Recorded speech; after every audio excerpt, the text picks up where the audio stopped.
Hi everyone, I'm Daniel, and today we're going to look at all the cards in the new Tommy Muldoon deck that's coming out in just about a month. It's one of the new Evergreen Investigator starter decks. It's really important to think about what does that actually mean? And in the context of Chapter 2, the idea is that this deck will be always available, always designed around alongside the core. That's the Evergreen idea. We don't know how long Chapter 2 is going to last, hopefully a long time, but the designers have to keep in mind, hey, these cards are going to be the ones that will be in the card pool going forward, no matter what else happens, what other products are being designed. Also, an extension of the core set. The core set isn't huge. There's a few cards there for every class, but not a whole lot. And this is going to be a whole deck of, I believe it's 30 cards or so, maybe a little bit more than that. And it's coming with a full level 0 deck that you could just flat out play, plus a number of cards that are upgrades. The original starter decks in Chapter 1, Nathaniel Cho, Harvey Walters, etc., were a little bit different. Those also were intended on being buy this and then you can play the deck, and here's a few upgrade paths.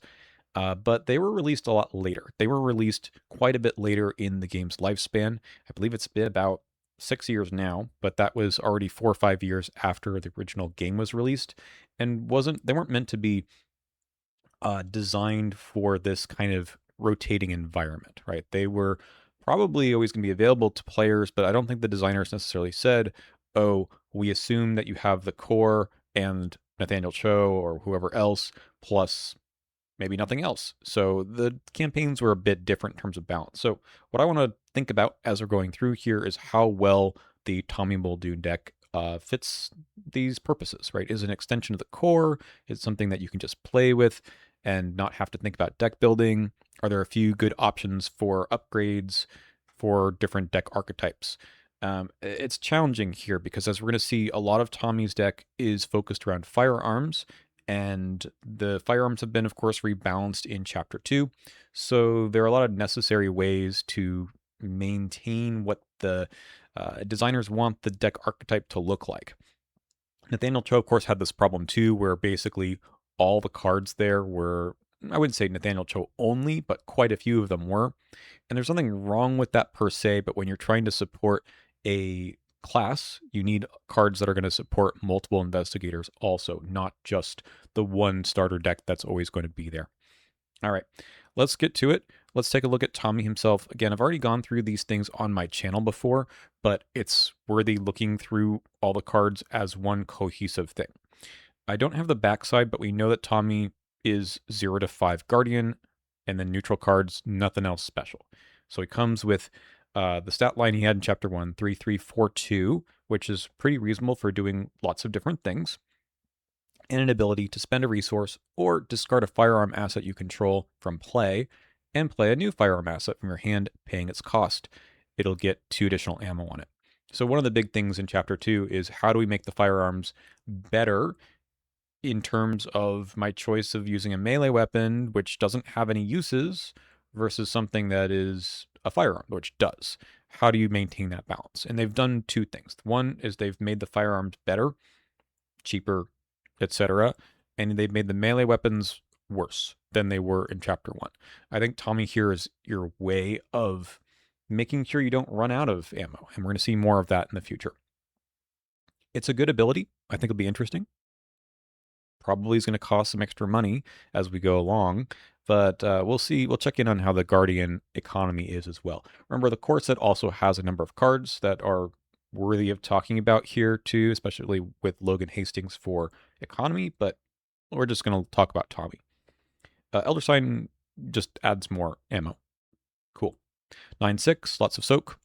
And then let's take a look at his signatures. His signatures are, of course, Becky from returning from Chapter 1. Little different ability here. So 2 costs just like before, and comes in with a few ammo. The difference here is you can now use Becky to shoot things that have aloof or retaliate, to ignore them, which is really good. In principle, you're going to get a lot more than 2 ammo. The 2 hand slots is a bit of an ask, but we'll see some ways of getting around that. His weakness, you must either discard each asset, firearm asset you control, or lose 5 resources. I talked about this before. The rules as I know them now, which could change, require you to have at least one resource to choose the second option, but you don't need all five. Those are the rules as we know them from Chapter 1. When there's must and a choice involved, all you need to do is change the game state. Losing the firearms might not be bad if you got one that's basically empty, but you kind of want to use the empty firearm for your ability, so losing a resource or two, especially if you're spending a lot of money all the time, is not that big of a deal. Now, as I said before, there's lots of firearms in this deck. The first firearm that we see here is kind of it's a reprint of a core set card. M1911, 3 cost, 4 ammo. This is kind of the rebalanced 45 automatic from Chapter 1, which is good. Like the card, it seems more appropriately costed. 8 damage, nothing special going on here. But do you need another 2 copies of this, right? All of the cards that we're going to see here, there's 2 copies of them in this deck, and you already have 2 copies from your core set. So is the assumption that maybe you'll be fighting over the M1911 with Daniela, with Joe Diamond, and now you just have 2 extra copies? I don't know. Again, being released alongside the core, are there people who are going to buy these decks who just don't have the core? In which case, they don't have this baseline weapon as it is. I mean, they have to make, I guess, the deck a deck with 30 cards. So it's not a horrible thing to reprint this, but I would have loved to have been in the room where they're deciding whether or not they want to waste a couple of card slots in this set, knowing that this is evergreen, right? That this is their one and only chance during this chapter to include more cards that they know will be in the card pool forever. And reprinting a card that was in the core set, this isn't a reprint from Chapter 1. It's literally, you already are supposed to have this, is not the choice I would have made. But I understand why. I think they could have just printed a slightly different gun, and then we would have been a little happier about that, just a little bit different than this. I don't know. We're going to see one more reprint later that is a bit more disappointing, I think, in that manner.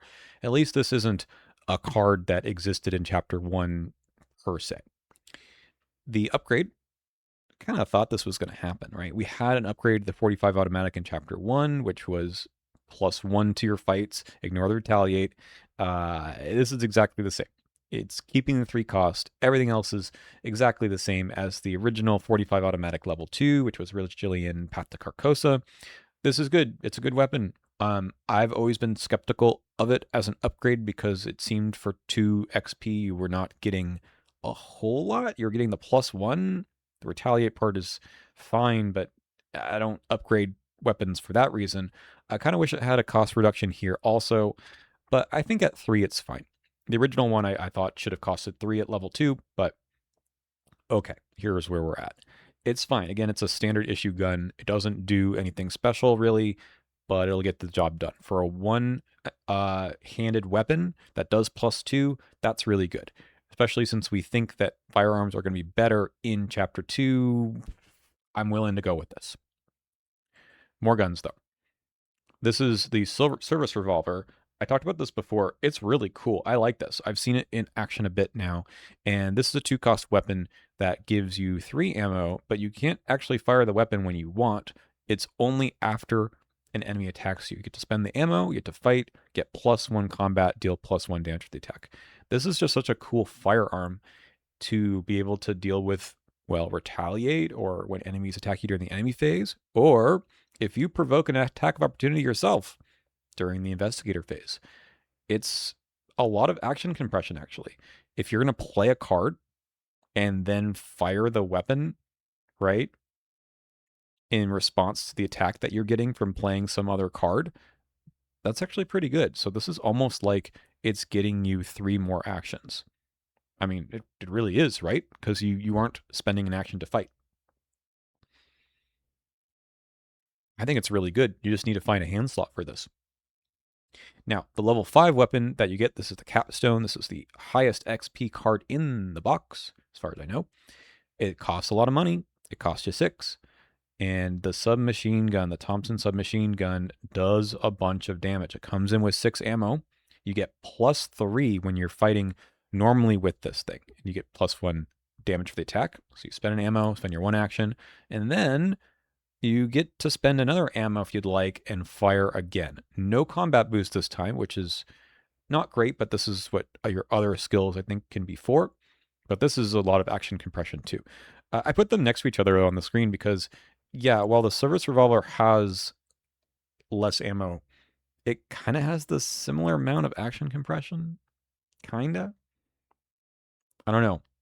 I'm always skeptical of the level 3 to 5 cards in some of these sets because the question is like, how much more does it do than your baseline level 0 cards?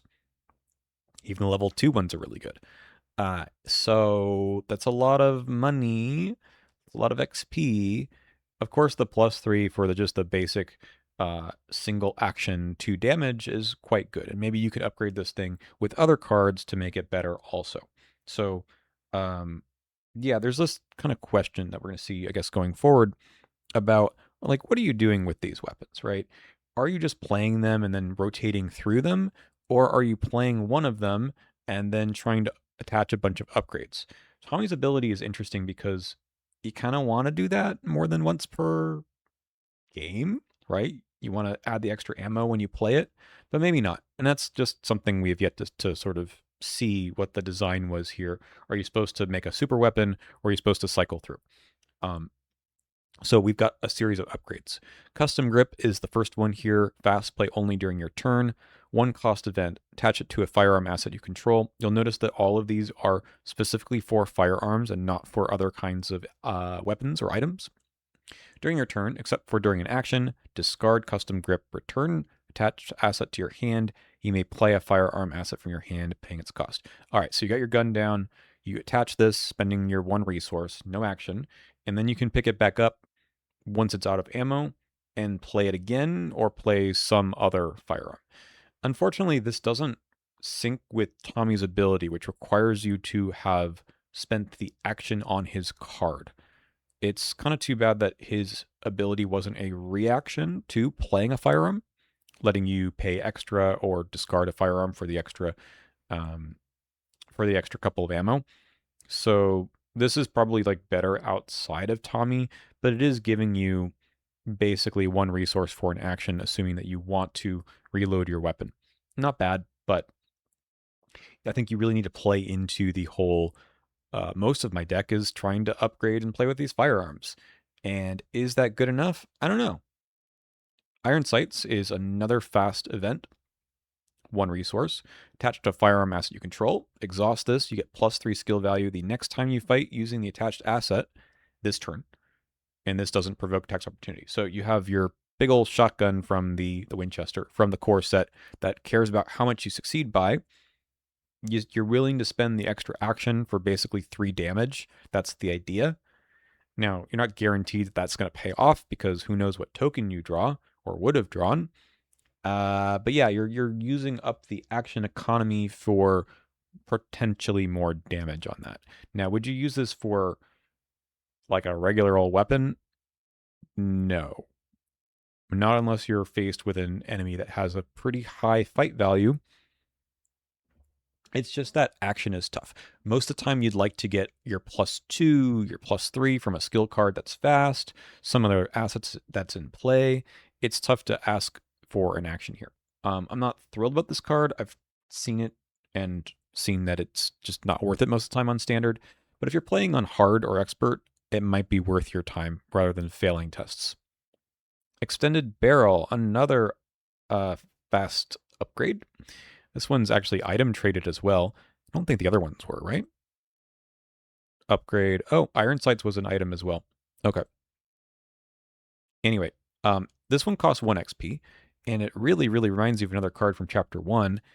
Okay, so you play this only during your turn, attach it to a firearm asset, and you get +1 skill value while attacking with attached asset. Good old Reliable from Chapter 1 let you attach to any item, and you got +1 to each of your skills while triggering any ability on the card.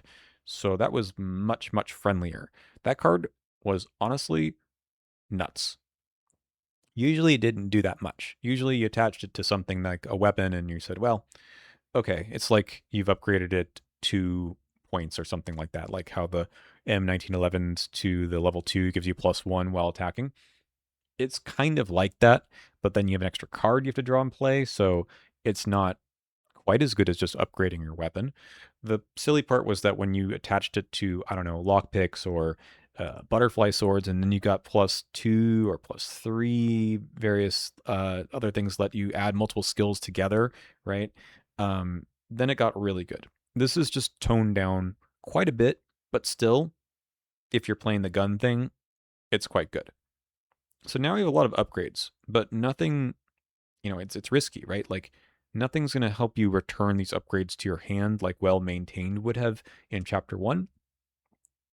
So if you play your two-handed weapon, you start throwing all this stuff onto it, or you play this other card that's right next to me here, stock ammo reload, to add even more ammo to your gun or multiple guns. Just don't lose the guns, I guess. Don't draw Crypt Chill or whatever we get in a similar vein in chapter 2. It's risky. It it might be okay. It might still work. Maybe we're too scared, but um, generally the melee weapons require so much less of you that route never was worth it in chapter 1. In chapter 2, the melee weapons are weaker, so maybe this is worth your card slots. But your deck is a finite number of cards. You only have 30. So how much of your deck do you really want to have with all these cards that don't do anything until you have a firearm? And once you do have a firearm, how much more, how much better are these cards? Are they getting you clues? Are they doing extra damage? I don't know. Like using Tommy's innate ability seems maybe better than having these kinds of upgrades because you're able to spend the resource to just add more ammo in the first place. I don't know. This is part of what we're going to find out. So some more gun adjacent cards. I talked about these two in my video the other day. Protective Vest is just your way of searching these things out. All these were upgrades. Well, the last one wasn't. That was a supply or something. And then searching for firearms as well. So this will let you make sure you actually get those cards out of your deck. The soak is fine. Level 4 is quite good because now you can hold more firearms, and we've seen that that's perhaps the play you want. And then the better search. Yeah, a lot of people's reactions to this was it just feels too expensive, and I I mentioned the XP cost in the video. I didn't mention that the resource cost feels like a lot too. Like if this were two resources for 4 XP, that seems much nicer. That said, I think that it's probably okay. I'm actually not as concerned about the Guardian economy as I was before I saw the whole deck. More on that later. I do feel like this is probably okay. Again, the XP cost on most of the stuff seems a bit much, but that's one way to tone down some of the nonsense shenanigans people got up to in chapter 1. There's nothing that we've seen so far that cares about this additional police trait, which I hypothesized there would be, and there isn't. It's so sad. Let's check out all the allies now. There's 4 in this box, which is a bit surprising again, given that there's no extra police synergy, no extra police slots. But we do have a police dog at level 0, cost you 3, like seemingly every other Guardian asset. Ally creature police during attack or investigation at your location. Exhaust police dog, you get +1. The performing investigator gets +1. A little bit of a Garish Kadakia thing going on where you can hand out your skill bonuses. 1/1 soak. The level 1 version is identical except for +2. A little bit of a pocket multi-tool thing going on here. That gave you basically the same thing, a +1 for anything in a hand slot, but you come into the game with 2 hand slots. So your pocket multi-tool at level 0, while not great, isn't completely keeping you from playing other hand slot items. Police dog, well, you only have the 1 ally slot, so this is a big ask when you could spend 1 more resource for Logan, and you get +1 for, well, fighting all the time, not just a single attack. The level 1, I think, is much better because that +2 looks better, right? That's just much more value. You're going from you know, 1 up on the test to 2 up, that's worth it. Handing this out maybe for other investigators is still good. Doing a investigation if you don't have any enemies around, that seems really good. Go from your 3 that Tommy has to a 5. You could probably pick up a few clues that way when the enemies aren't around.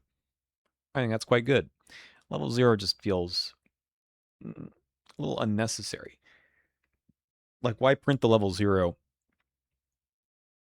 when there's so many other allies you could be playing without any other synergy, right? That's the confusing part.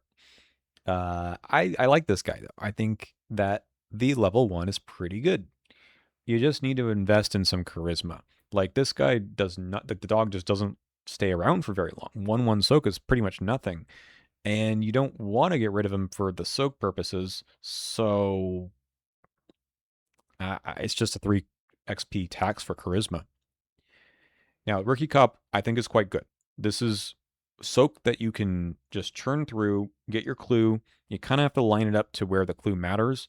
But the fact that you can assign the Rookie Cop damage and or horror dealt to other investigators at your location, that's pretty good. That can happen much more quickly than you think.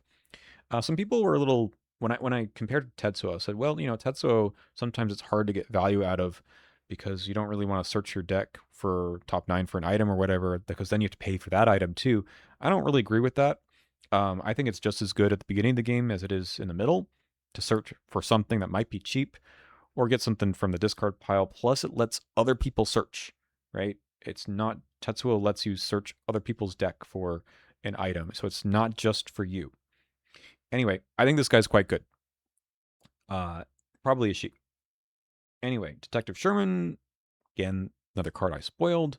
One thing I didn't mention, which I know kind of got caught up in the bandages parade, you can only actually get 2 clues without bandages or other sort of healing, right? After you place damage, well, if it's the 3rd point of damage, then this guy's gone. So I don't think you can ever get that 3rd clue. You'll need to heal or do some other kind of shenanigans. I'm pretty sure, because this is a trigger of after damage is placed, and I'm pretty sure as soon as you place that 3rd point of damage, Detective Sherman hits the discard pile and you can't use the reaction. Maybe I'm wrong. Well, yeah, you can't even exhaust him, right? So you need to exhaust him also. Can't do that from the discard pile. So that should be correct. That's different from B Cup. Old B Cup level 2 had 3 health, but because the cost was to assign him damage, that you still could do that, defeating him, and then you get the damage out. So it's a little different. Probably why he has the 3 health in the first place, but I wish you could get 3 clues natively. Anyway, let's keep going. That's it with the allies. Some more ways to get clues. These were just spoiled yesterday. Stakeout level 0. Stakeout level 0 again. Whoops, hold on a second. There we go. There we go. Okay, so this is a tactic, and they both cost 2 resources. Level 0 version has 2 intellect icons and gives you +2 if you investigate using this card as an event. If you succeed, heal a horror. It's not great. You get the 1 clue, the heal, the 1 horror for 2 resources. Feels like a lot. If you really need in solo to get 1 clue, I mean, you could just commit this card, right? You could just commit it for +2. You don't get the horror heal, but how important is that? I think if we get more tactic synergy, something like a Chuck Fergus, right? This goes way up in stock, but as it is, I think you can play Scene of the Crime from the core set. That just gets you 2 clues for 2 resources. And even if there aren't any enemies around, you get 1 clue for 2 resources, which is the same as this. That 1 horror heal, it better be really important. Anyway, the level 3 version seems quite good. You get +3 for the investigation, which is actually a legitimate boost. If you succeed, discover 1 additional clue at your location. Yeah, that seems good. And then heal 2 horror. 3 XP, I think this is kind of fair. I'm pretty sure people want more out of their 3 XP card, but get 2 clues, heal 2 horror. Now, what happened with the icons here? Why does the level 2 version or 3 version have an agility icon which is strictly worse than the 2 icons on the level 0. Oops. I guess the question is like, what's the mistake? Is the mistake was that the level 0 should have had an intellect and agility, and the level 3 should have had 2 intellect and an agility? Or are we missing the uh, extra icon on the level 3, right? I don't know, because it's kind of weird that the level 0 has the 2 intellect when, like I mentioned, you could just commit the card. Hmm. Anyway, let's move on. Make them sing. So we have some more enemy tech here. Level level 0 events, both of these. This one costs 2 intellect combat for your icons, a tactic, parlay. Choose an enemy at your location and test combat X, where X is that enemy's remaining health. This is not necessarily a non-elite enemy. If you succeed, automatically evade that enemy and discover one clue at your location. That seems really good. Granted, elite enemies tend to have a lot of health, but imagine you had one that was like a recurring enemy that only had 3 or 4. That's pretty neat. Even if it's a different enemy altogether, I think that's kind of a neat effect. I would run this over the last one we saw. For 2 resources, you're solving an enemy and getting the clue. I want that over the horror heal because enemies are generally going to do more than 1 horror. Also a parlay, so you can pull this off of someone else who's engaged with that enemy. And we have restrained, another really cool way to deal with enemies. 1 cost fast, play after non-elite enemy attacks you. So you just take an attack, automatically evade that enemy, attach restrain to it. You're going to chain this deep one up to the radiator. Attached enemy cannot ready. Now, when the round ends, this enemy, if it is not a humanoid, so if it's a creature or monster but doesn't have the humanoid trait, you discard restraint. It's still exhausted because the ready portion of the round happens before the round ends. So you've basically evaded this enemy for 2 rounds, no matter who it is. If it's a humanoid, then even better. It's a lot like handcuffs, but actually works on everything. Well, non-elite still. Doesn't deal with the doom in the way that handcuffs did, but I think this is pretty neat. It's a good card. Let's keep going. No, we've Make It Sing again. Hold on. All right, much better. We've got Bounty and On Beat here. So, Bounty. This is the really good economy card. Fast, play after an enemy at your location is defeated. Investigators at your location gain a total of X resources, distributed as you wish. X is that enemy's printed health max 6. 0 cost here. So this is crack the case, but for enemies. Crack the face, if you will. This is a lot of money potentially. And I mean, a lot of these are level 0 cards, but this is one where Danielle in the core set has that hunter's instinct to recur level 0 events from the discard pile. Oh boy, this is going to give you a lot of resources fast. Now, compared to Crack the Case, this is less good because it's harder to come by enemies. That said, it's worth getting money anytime. I think, I mean, with Logan, you get an extra resource here too. I think that you're going to find ways to spend the money. And if it's cheap enough to play your weapon, your ally, then you'll need the money again to play the other stuff later.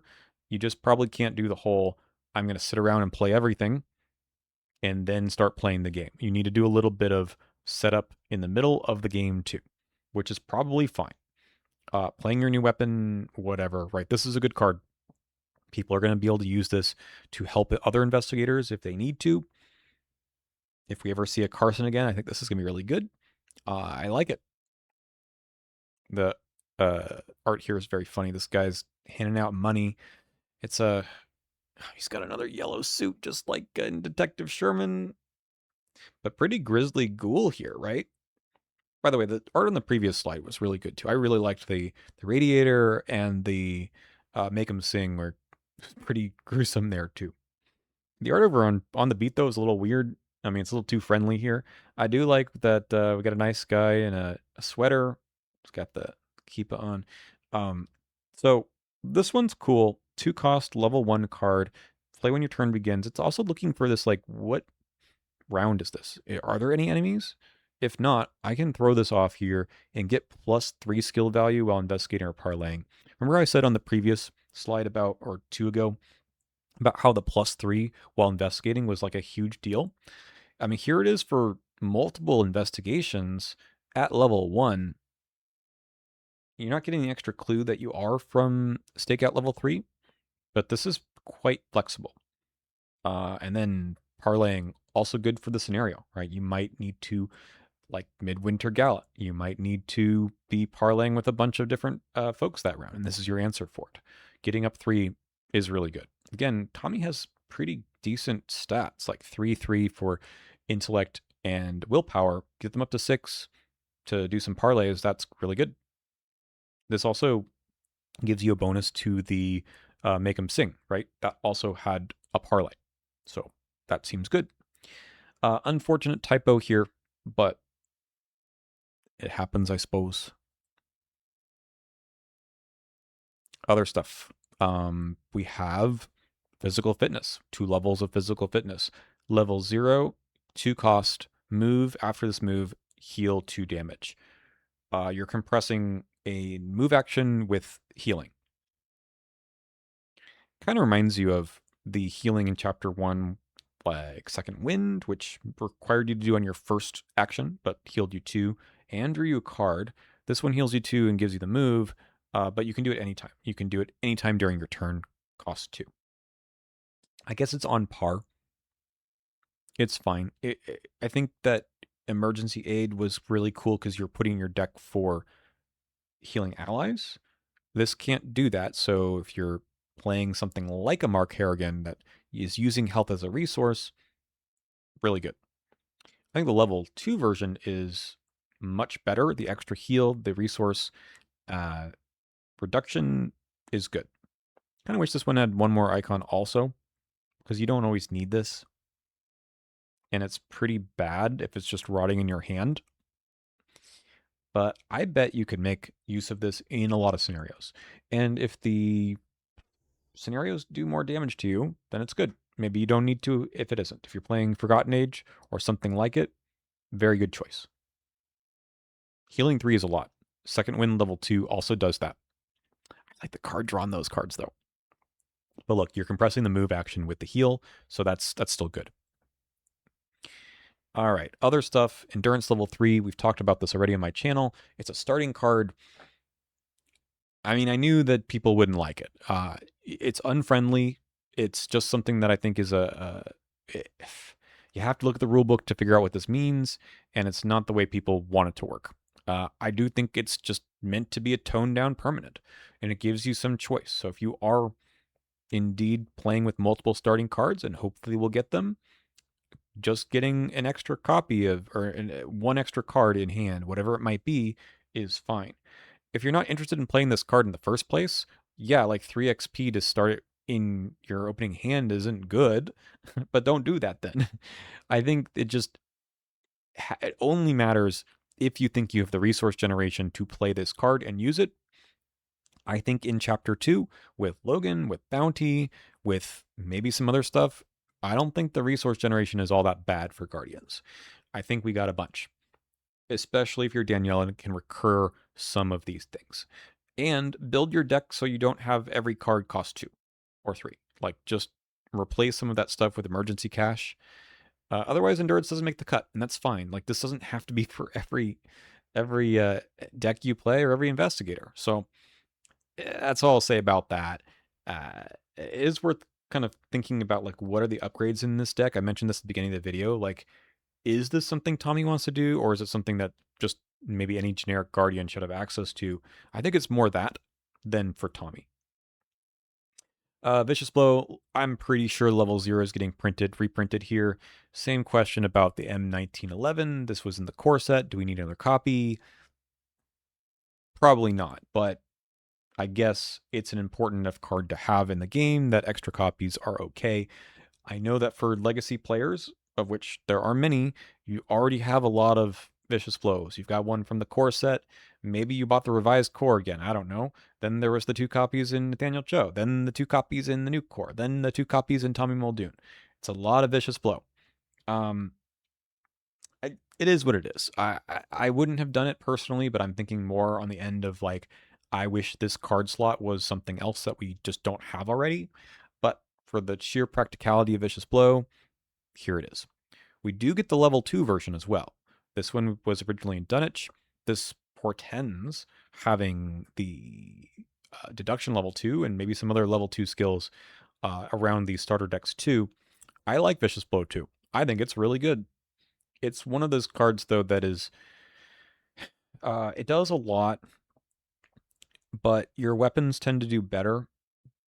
But it's all about the particular turn you use the card, right? If you can keep an enemy from attacking you during the enemy phase because you killed them with Vicious Blow level 2, then it's just a lot. And that's kind of the difference with weapons. I feel like a lot of people misinterpret the amount of actions that you have kind of constrains the amount of damage you can do. But being able to move like 2 locations away and then throw down the Vicious Blow and kill a 4 health enemy with your weapon is quite substantial. So I like that it's here. It's, I mean, without the practice synergy that we saw before, it's not going to be a problem. But I love playing this in York to like pick it up from the discard pile with his Elder Sign. Very good. Also at level 2, right? So Joe, I think Joe gets a lot better knowing that he can draw a lot and pick up things like this. Plus the M1911s, the level 2 version. Okay, more skill cards. The rest of this is skill cards, I think. Adapt and Overcome. This has some good icons that are for attacks or evasions. Fine. The Performing Investigator ignores the alert and retaliate keywords during the test. I find this to be odd, right? This is, you know, a combination of overpower manual decks. You don't get the card draw, but it's helping you avoid the consequences for failing the test. If you didn't commit this, you'll probably fail the test. If you did commit this, you'll probably not fail the test. That's why you're committing it, right? The margins would have to be like really thin for you to want this in your deck, commit it, and the text to matter. Maybe you just need another thing that has matching icons, I guess, in your deck, and this is something. But I think it's pretty bad. I mean, Fighting Lessons was also a similar idea in Scarlet Keys, I think it was.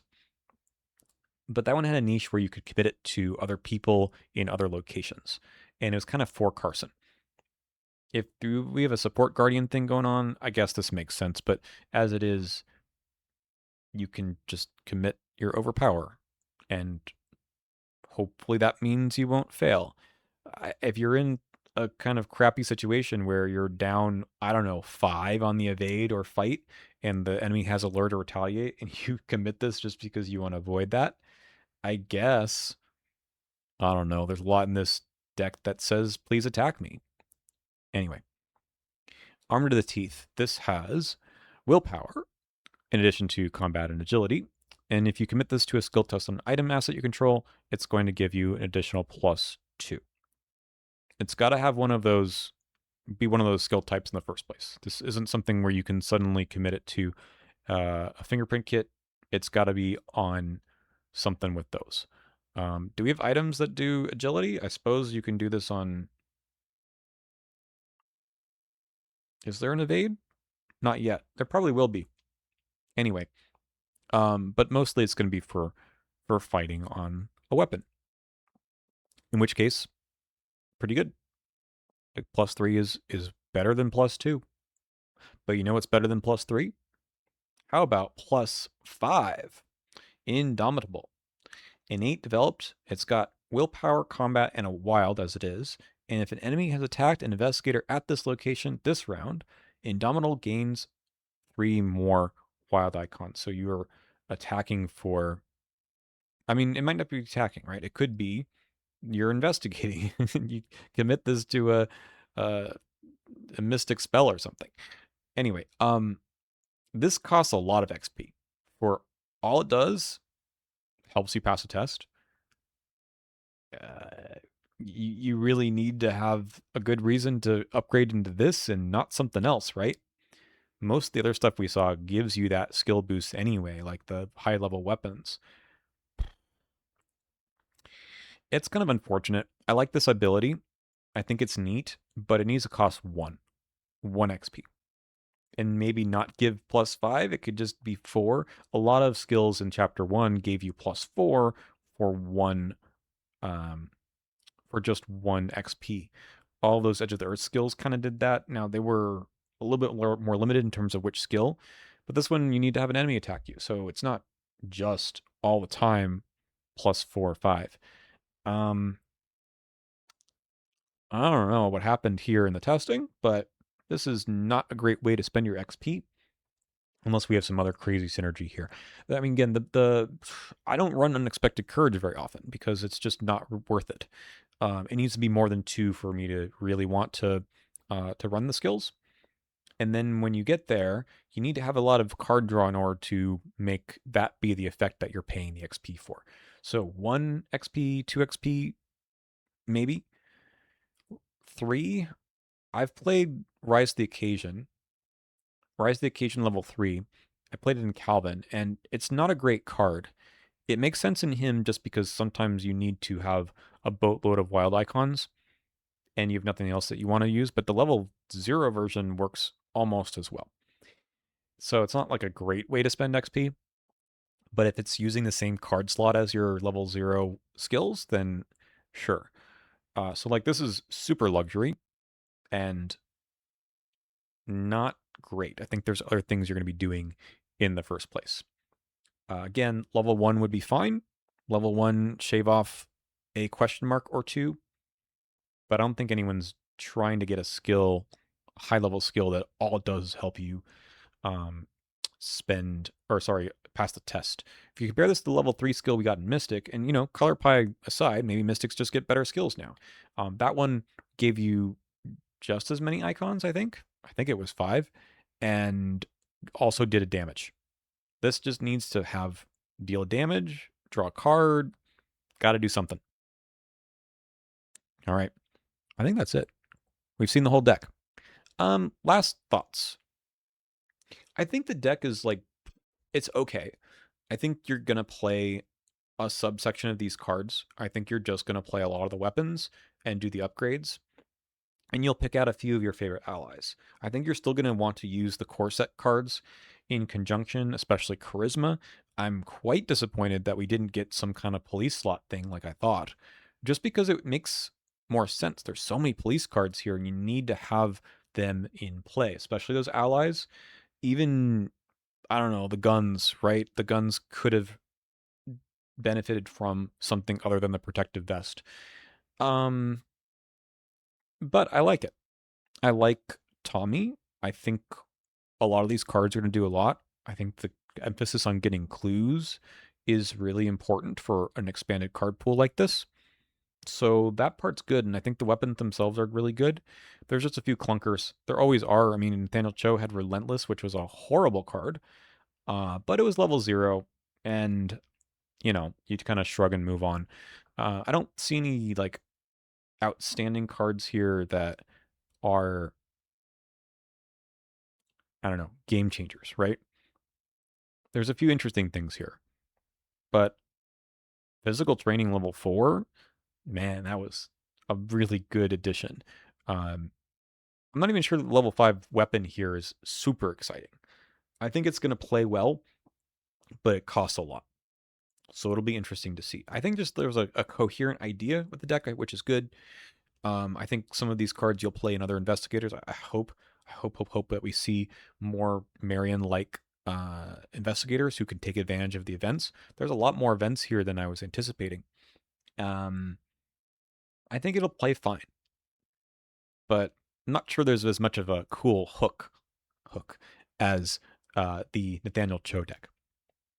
Now, I'm looking forward to next week, the Carolyn Fern cards and the whole Seeker nonsense that she can get up to. Be good to compare it to Tommy Muldoon, but I think this is a good set of cards, and people will play almost all of them. Almost all. That's it for me. I'll see you next time.